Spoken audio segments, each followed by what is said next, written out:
Hi guys, this video is all about OFW, usapang OFW.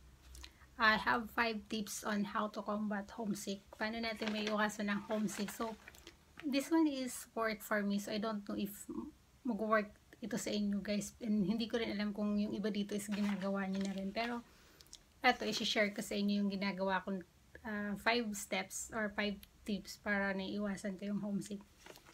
First is go out with friends. So, find yourself a group of friends with the same interest where you can do same things like shopping or go to different places, or there are also some religious group who are recruiting for a new member. So if you are open for a new teachings when it comes to religion, or if you think you have calling for it, so why not try. Before I joined one group which is Agape family. So every Monday we have a Bible study. So but I decided to stop it because in-stop ko siya kasi sabi ko sa sarili ko kung ano yung binigay sa akin ng parents kong religion, kung saan ako bininyagan. So yun na rin siguro ikaw mamatay ko, and I respect kung ano yung I respect whatever my parents and my family embrace when it comes to religion. So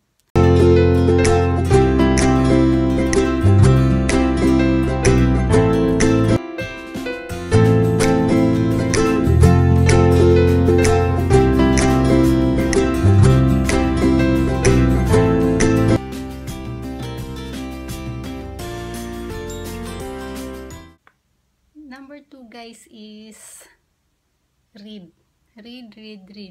Continue reading, continue learning. Read some books, magazine, comics, pocket books, o any tabloids or magazine na mayroon dyan sa bahay. Yung continue learnings. It will help you grow as a person.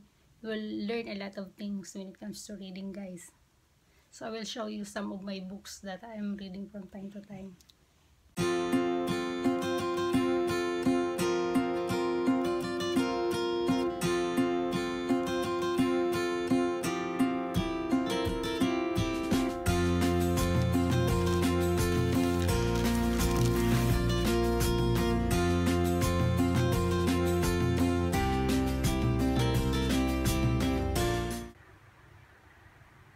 This one guys, especially for us OFW, this one is a big help.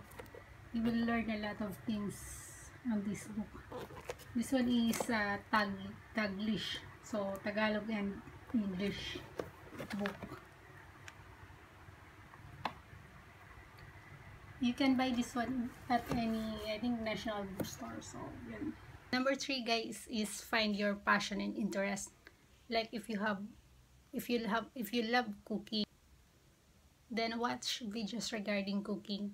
It will improve your knowledge in cooking. So, or if you want fashion, makeup, watch videos doing that thing.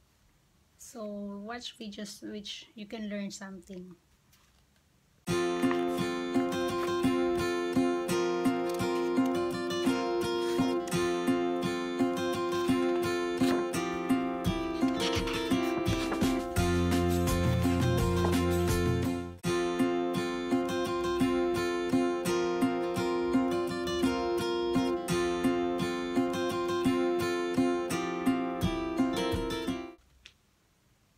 Number 4 guys is learn new things.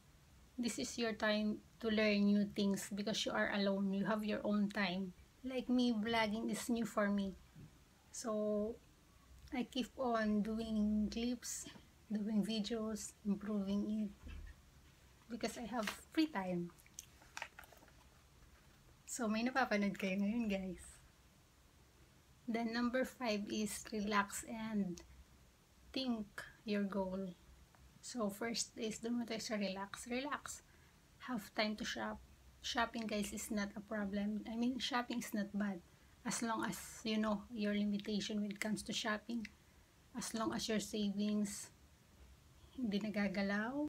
Shopping for me guys is a good thing. Kasi pag burnout ka, marirelease mo yun dun stress eh. Tsaka iba yung nakikita mo na nabibili mo na yung gusto mo. Besides, that's your money, you work for it. So from time to time, reward yourself. That's not bad, guys. That's not a selfish thing. And the last and the most important thing is think your goal. Why are you there? Why are you here in this position? Bakit ka nag-abroad? Ano ba yung plano mo before? So stick to it. Plano mo ba bigyan ng magandang buhay yung family mo? You want better future for them? For your family? You want to improve yourself? Or whatever reasons it is, guys. Think again and again about it, guys. Kasi yun ang mag-motivate sa'yo eh. That's your motivation. Why are you here in this place? So, yun guys. Sana nakatulong sa inyo yung mga tips ko. And yun yung ina-apply ko sa sarili ko. So, but of course, iba-iba tayo ng pananaw. Yun sa akin is experience ko lang yun. So, yun. Sana nagustuhan nyo tong video. And sana i-like nyo. And don't forget to subscribe on my channel for more videos to come, guys. Thank you. Good night. God bless.